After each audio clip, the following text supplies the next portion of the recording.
Hello everyone and welcome back to a brand new video of Fox Flicks on Wicked Bins. Today we're checking out the Disney XD villain list, evil to most evil.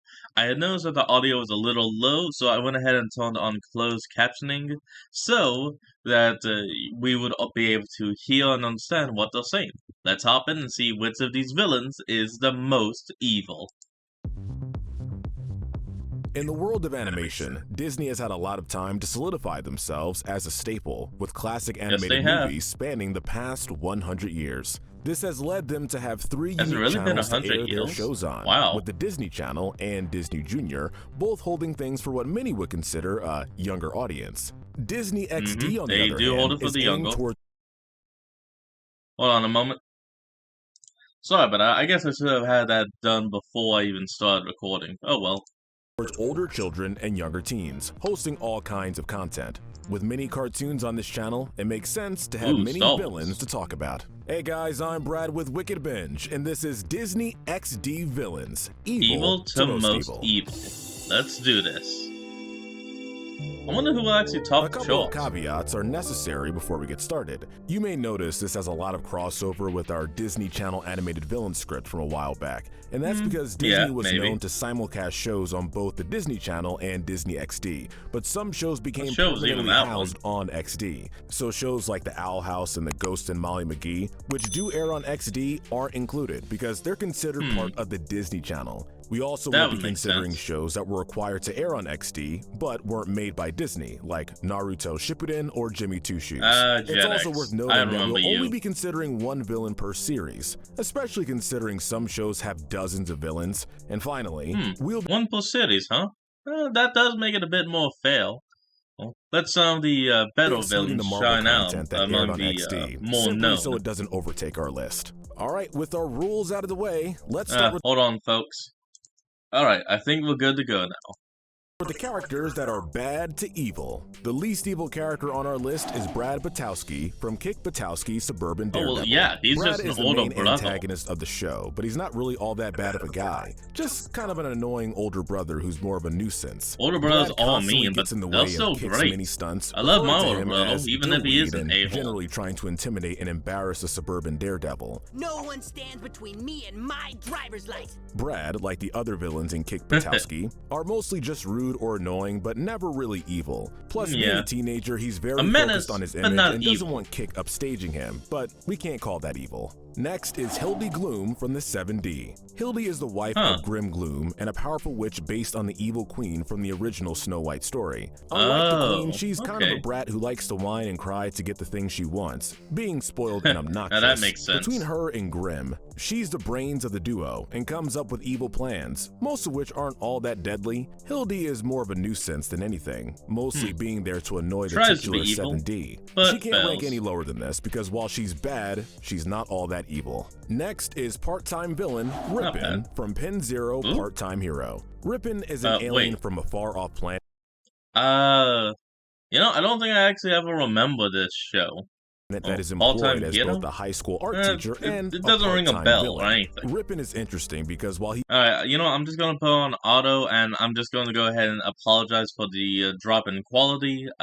Forgive me, but let's just go. He seems like a nuisance and not really all that dangerous due to incompetent plans. In reality, he's a bit more evil than one would believe. How evil? I mean, you said he was an art teacher. I mean, yeah, the art teacher I had in junior high was a huge bitch. And specifically to me alone. Honestly, don't know why.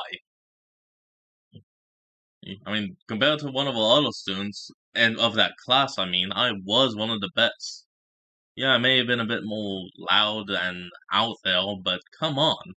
It wasn't like I was breaking any of the rules. Hold on, folks.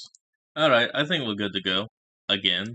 Maybe. First, he wants to become a feared, full-time villain, and proves that by being the one responsible for Pen's parents disappearing. He sent them to a dimension known as the most dangerous world imaginable, and throughout the series constantly tries to stop Pen Zero and friends. However, he can't fall much lower because by the end of the series, he changes sides, staying behind with Larry to close the portal and save the multiverse. Despite his sacrifice to a and hero. general heroic shift, he's still done some heinous all the things, time. hence his ranking. Next is the Bad Bunny Yuck from Yin Yang Yo. Oh, I remember Yuck. Hold on, ad. Go back from the ad.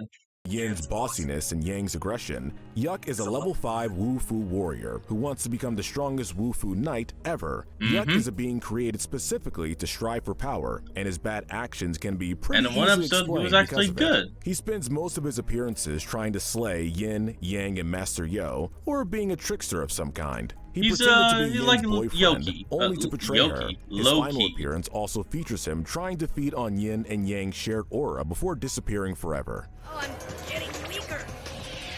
Trick me. The problem with Yuck is that in the episode, Upstanding Yuck, he tries to become a good guy like Yin and Yang, but turns evil after being constantly attacked by the other bunnies.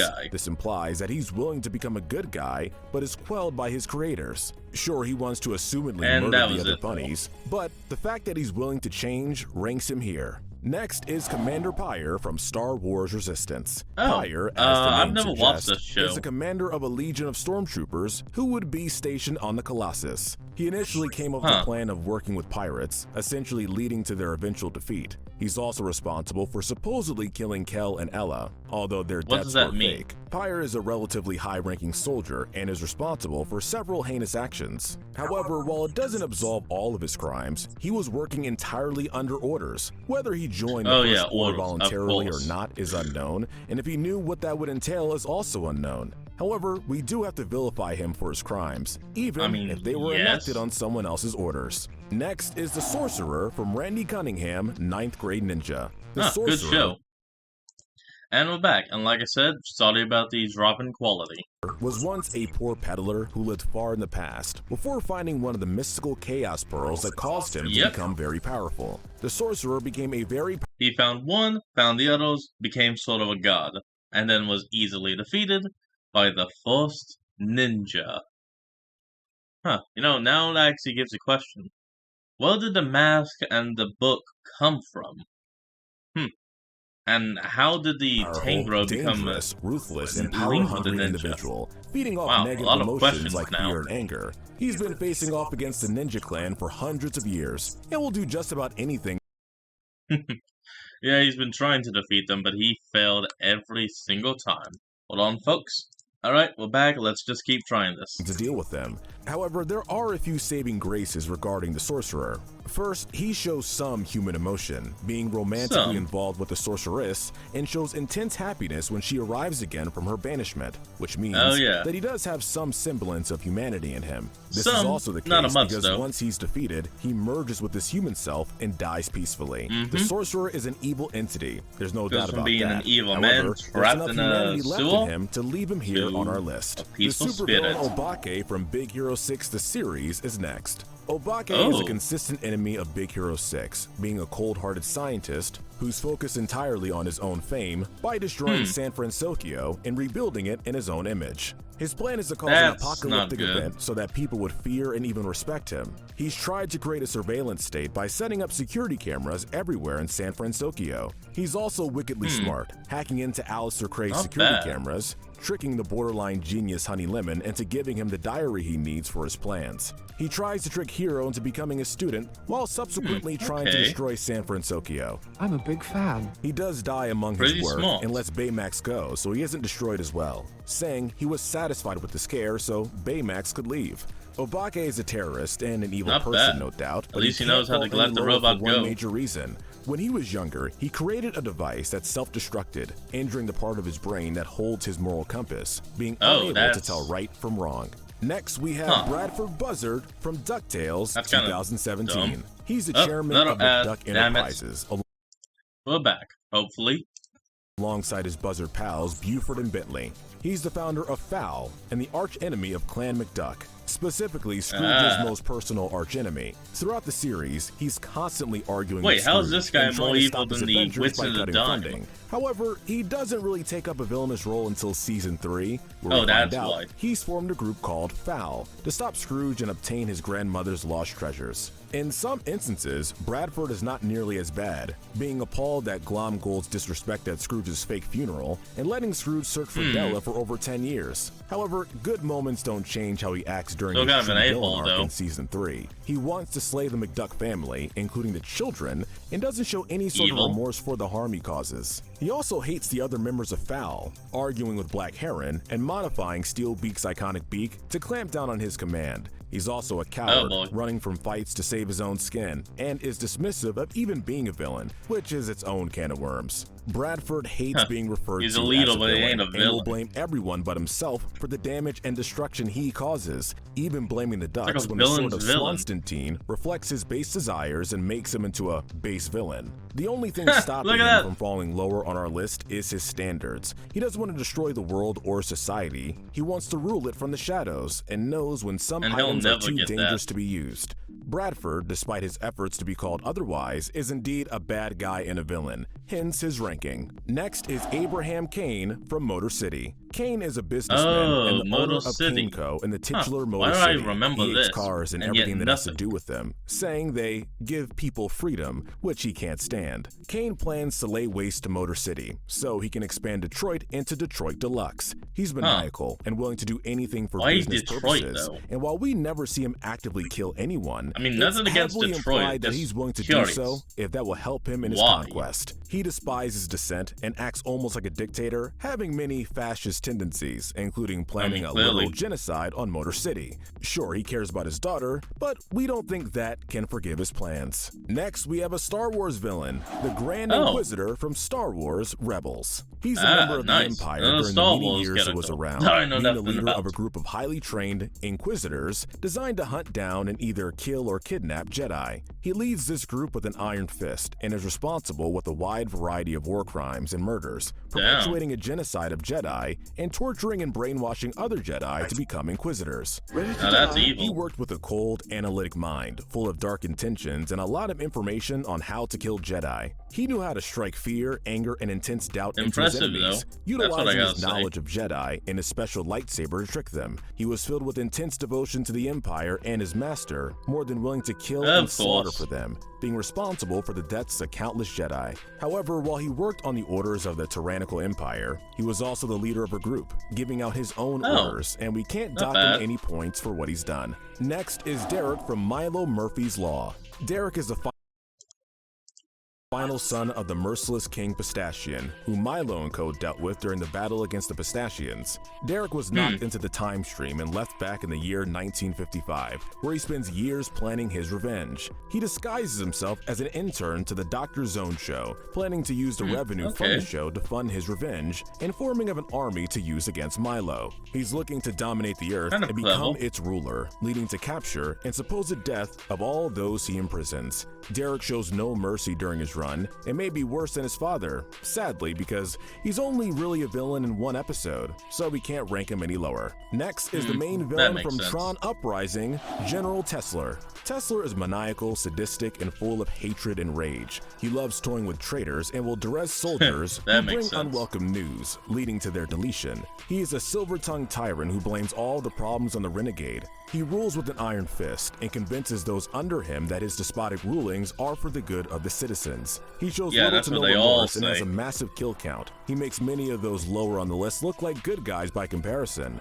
Tessler definitely deserves this spot on our list. The Bronze Medal of Evil goes to Toffee from Star versus the Forces of Evil. Toffee is an unknown but very powerful individual and the arch-enemy of Queen Moon Butterfly. He was hired by Ludo under the guise of an evil efficiency expert who would help Ludo become much more efficient in his evil plans. However, this is just a trick by Toffee to overtake the small demonic Ludo. Toffee is really intelligent, able to kidnap Marco and orchestrate a plan to fire Ludo's henchman, Buffrog. He's able to trick Star into destroying her own wand, letting him become even more powerful. He was even able to manipulate Ludo after he had supposedly died, and by the end of the series, he had committed to destroying all magic in the universe, harming thousands and killing similarly high numbers. Toffee's one of the few successful villains on this list, sure. I don't remember. He still killed in the end, but he had fulfilled his plan, which is something most others can't accomplish. The Silver Medal of Evil goes to Lord Dominator from Wander Over Yonder. Lord Dominator is the head supervillain in Wander Over Yonder,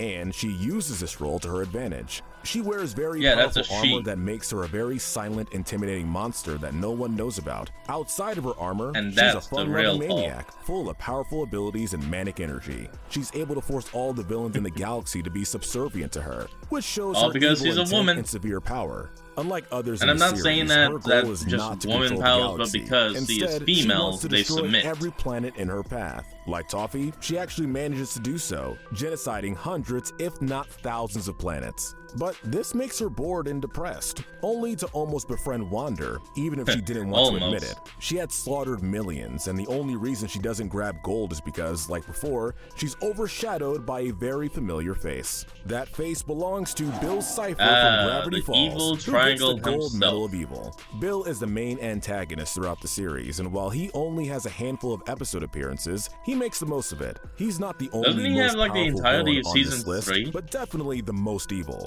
Bill is responsible for a genocide on a dimensional scale, wiping out all the creatures in his dimension just because he thought they were flat people with flat minds, and then decided to spread chaos throughout the third dimension because he could. He just wants to destroy. You have any idea what I'm like? Bill's mission statement is to cause chaos just for funsies, and he does it well. Chaos is fun! He'll kill, that's what he possess, says. Or transform any and every person in his path, even his own followers. But that begs the question, which of these malicious monsters are grabbing our various center medals? Our Darwin medal goes to Brad Bukowski, mostly because with how obsessed with his status he is. He doesn't seem to realize how popular kick stunts make him. The Lust medal goes to the Sorcerer, who's the only character on this list who really shows any sort of romantic love. And that's towards the Sorceress, so it's kind of by default. Like last time, our Envy medal goes to Obake, who is envious of other famous people, trying to become famous so people would fear and respect him.